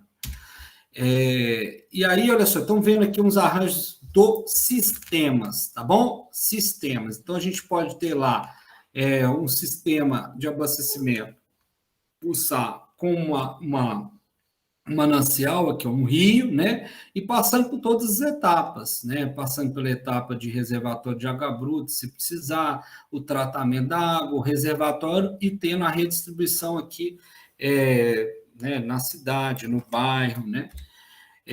Podemos ter um outro sistema de abastecimento de água, que é aqui, olha, um outro tipo de captação de água e com um sistema simplificado, ó. Simplificado. Então, aquela ETA, né, a planta de tratamento de água, o tratamento se resume só na desinfecção. Nós vimos que o padrão que a norma né, do padrão de potabilidade lá do Ministério da Saúde permite isso, né, para água de poço tubular profundo, né, água subterrânea, que tenha lá aquela condição de qualidade, principalmente voltada à turbidez e os materiais dissolvidos em baixa concentração, né? Ela passa pelo menos pela desinfecção, tem que passar, né? E aí ela vai ser também utilizada aí para o sistema, né? Pode ser público ou privado na rede. Aí tem dois elementos aqui interessantes, já precisa observar, nós vamos calcular isso, que são os tipos de reservatório. Ó. Então, nesse caso aqui, eles estão usando um reservatório aqui elevado, e esse aqui é um reservatório apoiado, que está no nível da superfície. Nós vamos ver outros tipos de reservatório também. E eles estão nessa posição para nos dar, então, energia para a água, energia hidráulica para a água. Aqui o sistema era por gravidade, ó. Então o reservatório está mais alto, está num lugar mais alto da cidade, e ele vem abastecendo a cidade por gravidade, né? Mas a rede vai estar trabalhando em seção contínua, né? Completa, né? A rede sob pressão, tá? Por uma força da gravidade, mas ela vai estar sob pressão, devido a essa altura aqui. E aqui a gente precisou de elevar, tá vendo? E também a gente elevou ele para ela funcionar de novo, né? Com pressão, devido a essa energia que a gente gerou aqui. Um outro tipo de sistema, ó, a gente vai ter agora uma captação, ó, já começa a diferenciar na questão da nascente. Pode ser uma nascente, e aí a qualidade dessa nascente é boa, da água dessa nascente é boa, e a gente ter somente uma desinfecção, ó, que é o tratamento simplificado. Está lá, inclusive, quando a gente definiu os usos, né, previstos para esses tipos de corpos hídricos, né, lá na resolução do CONAMA 357, falou, né, que, olha, água de melhor qualidade e tal, classe especial, um tratamento simplificado com desinfecção. E aqui também ela está distribuindo nessa rede aqui, dessas casinhas aqui. Pode ser uma localidade menor, né? No caso aqui, usando uma nascente, né? Devido à quantidade de água, tá? Mas tem uma rede. Mas seja uma rua lá, né? Ou não tem uma rua bem definida, mas é um conjunto de casas, né? Mais de uma casa, mais de um terreno, tem, né, uma tubulação passando ali, depois da caixa, é rede. Então, é sistema. E podemos ter a captação aqui agora, tá vendo? Numa lagoa, né? A qualidade da água também dela pode ser boa, ao ponto que a gente precisa somente fazer o tratamento, né, simplificado, às vezes com, né, uma remoção de sólidos e depois desinfecção, sem precisar do tratamento mais completo, aí passa pelo reservatório e distribui também lá na comunidade, né? Através de rede. Então, são formas de sistema de abastecimento providos aí, né, sempre por rede, mas por diferentes tipos de mananciais.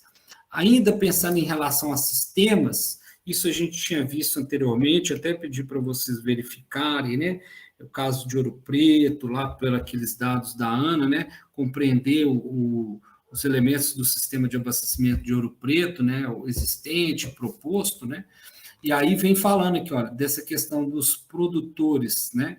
Então, a gente pode ter sistemas produtores isolados, que são sistemas que abastecem isoladamente bairros, setores ou localidades em um único município. Então, por exemplo, o município, ele é um sistema isolado, ele pode ter mais de um sistema de captação, ó, tá vendo?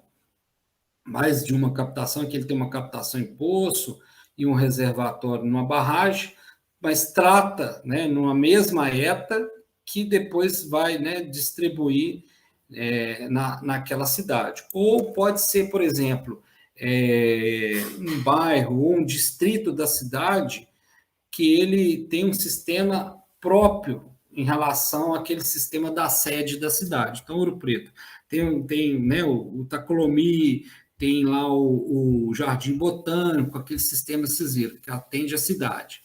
Vários pontos da cidade, né? Então, a gente pode também considerá-los como esses sistemas aí isolados, quando eles atendem a um determinado ponto da cidade, como bairros ou setores, né? Dificilmente vai ser um bairro só, a não ser quando o bairro está isolado, né, da área urbana ou de uma área mais urbanizada, né? Então, pode ser setores da cidade, igual Ouro Preto né? São setores. Sistemas produtores integrados, olha só. Então, são sistemas que abastecem diversos municípios simultaneamente. Então, aqui a gente tem nessa figura um exemplo, olha só.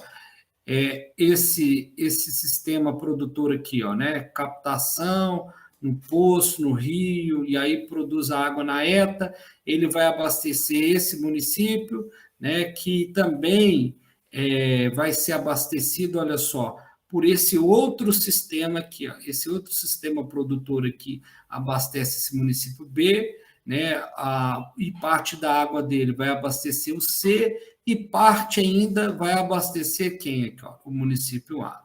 Então, quando a gente tem esses sistemas que abastecem mais de um município, isso ocorre, né? Muitas vezes ocorre quando as cidades estão mais próximas, inclusive umas das outras, né? E aí, trazendo lá dentro daquele fluxo, né, que a própria ANA traz, né, no Atlas da ANA, eu acho que ele é bem ilustrativo em relação a isso, né? O sistema isolado, né, que tem um outro exemplo, né, desse sistema isolado, em termos de ilustração, né, da captação, passando uma linha só, né, atendendo a um município ou um bairro do município, e os sistemas integrados, que, como eu tinha mostrado na figura antes, né, a gente pode ter várias captações com ETAs, né, atendendo aí a mais de um município, né. Então, a linha aqui também vai demonstrando esse sentido, e isso é importante para a gente verificar compreender esses sistemas assim integrados, né, é importante no âmbito da cidade, quando a gente tem mais de um sistema produtor, porque a gente precisa de fazer o balanço hídrico. Então, por exemplo, a gente vai ter que calcular lá a demanda de água e a produção de água, né? E essa produção de água, muitas vezes, ela é mais de um sistema. Então, é importante a gente compreender esse sistema todo integrado para atender aquela demanda toda da cidade, né? E aí a gente já parte, então, para soluções aqui, olha, alternativas coletivas, tá? Eu vou encerrando por aqui, gente. Vou pedir para vocês, então, lerem lá o capítulo 2 né? Pode ser dos 2 autores que eu falei para vocês aí, os 2 livros, né? Que a gente está usando nesse momento. Pode ler também o manual da FUNASA, que tem disponível para vocês lá também. Ele traz essa compreensão interessante da concepção, né? E aí, então, olha só, além dessa compreensão, então, do arranjo, né, dessas modalidades, que é o sistema e solução, então, aqui daqui em diante a gente fala da questão da solução, né?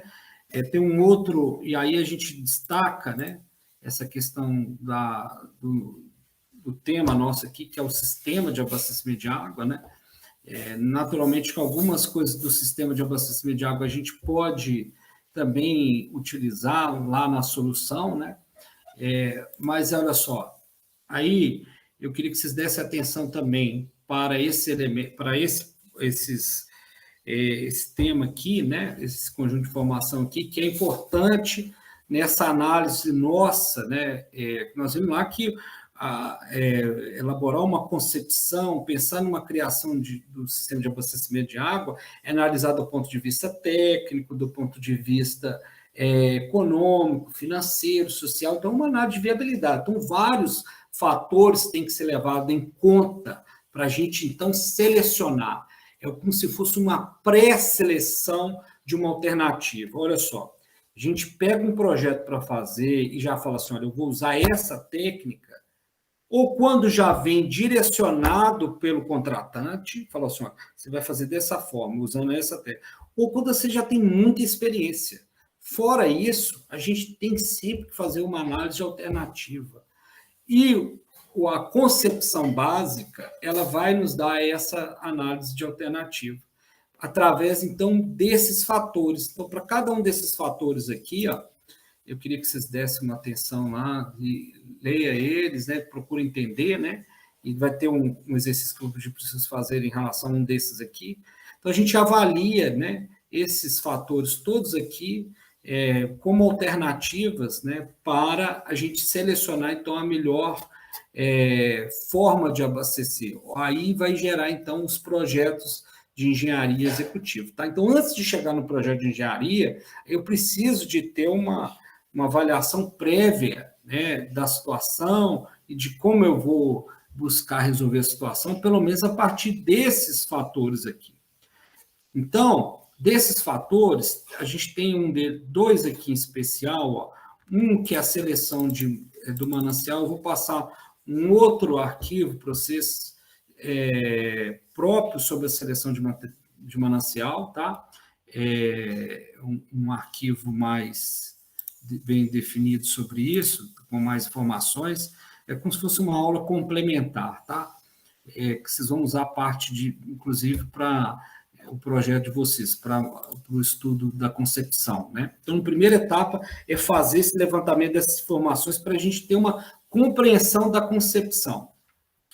E a outra questão que eu queria chamar a atenção para vocês aqui, para vocês tentarem fazer para a próxima aula, né, é o exercício sobre esse item aqui, ó, as condições econômico-financeiras, tá bom? Então, ele está listado aqui no arquivo, mas ele está lá na página, não é 900, é na página, quase que esse material tem página 900, né? É no volume 1, ó, volume 1, capítulo 2, na página 90 do livro de abastecimento de água lá do Léo e do Walter, tá bom? Então, o exemplo 2.2, eu coloquei ele aqui, né?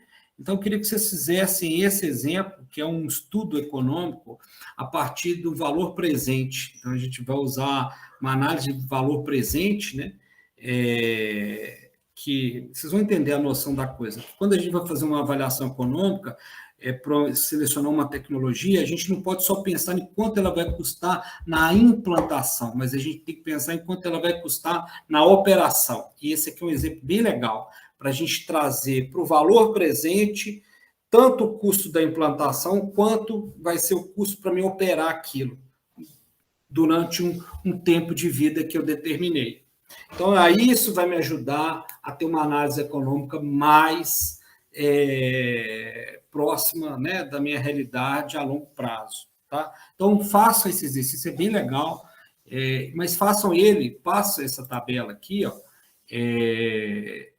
lá no livro, né, assim, tenta fazer sem ver diretamente lá, mas passa essa tabela aqui para o Excel, tá? Então, a próxima aba do Excel de vocês, ó, é fazer essa planilha desse exercício aqui, tá bom? É o estudo da avaliação das condições econômico-financeiras.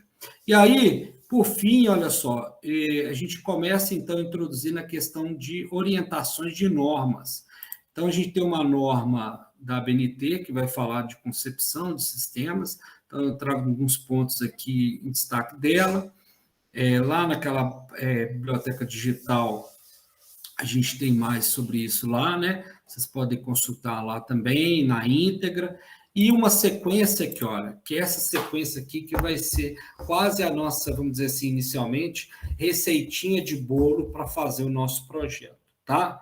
Agora, essa aqui é uma compreensão básica. Depois a gente vai entrar nas questões mais específicas para a elaboração de cada etapa, e aí a gente vai dar uma atenção em especial para o projeto da rede. E para elaborar o projeto da rede, nós vamos usar as orientações que a gente tem. Eu vi que a Saneouro tem uma orientação para o empreendedor, né? Então, nós vamos tentar usar os parâmetros dele, mas também vou mostrar para vocês aí da Copasa e de outros aí que vão orientar também, orientar no projeto executivo, tá? Que aí vai falar assim, olha, você vai usar esse valor aqui da perda de carga, você vai usar esse tipo de tubulação para essa condição, a pressão é essa que você tem que checar. Então, eles vão lá já definindo os parâmetros para a gente, então, dimensionar, construir e operar depois o sistema, né? Tá? Mas, a princípio, a gente tem que ter essa compreensão maior do sistema, que é a concepção. Beleza? Então, vou deixar aí esse material lá, esse PDF aqui desses slides para seguir, para usar como guia, né, do estudo desse capítulo 2. Bate um olho aqui no PDF para ver as coisas em destaque. Depois vai lá no capítulo 2, leia e faça o exercício 2.2 e já coloque na planilha ele. Tá bom, gente? Então, lembrando o seguinte, só mais uma coisa rapidinho. No cronograma nosso, a gente vai ter um feriado aí, não sei qual dia que é. Depois, Gilberto, não sei se agora que eu estou vendo o seu chat aqui, não sei se eu te respondi, se não respondi, depois você me pergunta aqui que eu te respondo, tá? Você me fala. Mas, assim, nós vamos ter algum feriado aí, eu vi lá que eu tenho que passar para vocês um material no sábado agora. Então, vou ver se até amanhã eu passo aquele material assíncrono. Então, nessa parte da concepção, eu vou passar 3 arquivos para vocês, e alguns em vídeo também. Um vai ser complementar aqui sobre os fatores, né, que vão condicionar essa concepção, o estudo de concepção, que é a seleção do manancial. E esse eu acho que é muito importante para o urbanista. Então, eu quis fazer um destaque sobre ele, então vou apresentar para vocês aí. E o outro material complementar são essas orientações de projeto executivo, como eu falei no caso da Copasa, da Saneouro, tá? Como que isso vai ser usado depois para montar o nosso projeto, tá? A etapa do projeto de engenharia, vamos dizer assim, mais de cálculo hidráulico, tá? Então, são esses 3 materiais que compreendem essa unidade 4, que a gente está chamando aqui de unidade 4, né, de concepção aí do sistema. Então, compreender esses elementos aí, tá bom? Então, eu acho que até amanhã eu mando esse material para vocês aí, mas estava previsto sábado, né? E aí nós vamos fazer assim, pelo menos nessas 2 próximas semanas, a aula da quarta-feira eu vou mandar o material assíncrono, e na quinta a gente vem para poder discutir e ver os exercícios desse material, tá? Então, já tem um exercício aí, que é esse do estudo das condições econômicas. Vocês vão ver que lá no material da seleção de manancial vai ter um outro exercício para também ajudar a compreender na seleção de manancial também. Como que eu seleciono o manancial? Vocês já tiveram um alerta sobre isso, que é sobre as condições de qualidade da água, né? Nós sabemos lá que se um corpo hídrico foi classificado com a classe 4, a gente não vai poder usar ele lá para abastecimento de água, né? E se ele for enquadrado lá pela comunidade com classe 3, nós sabemos que o tratamento vai ser mais sofisticado, mais completo. E se eu não tenho condições, por exemplo, econômica, esse rio eu tenho que descartar, eu tenho que procurar um de melhor qualidade, porque eu não vou ter, inclusive, recurso para tratar a água, tá vendo? Então, isso entra nos fatores condicionantes para a concepção, é abrir um pouco mais a cabeça, tá? Desses outros elementos. Beleza? Gilberto, você quer fazer essa pergunta de novo aqui? Não sei se eu te respondi.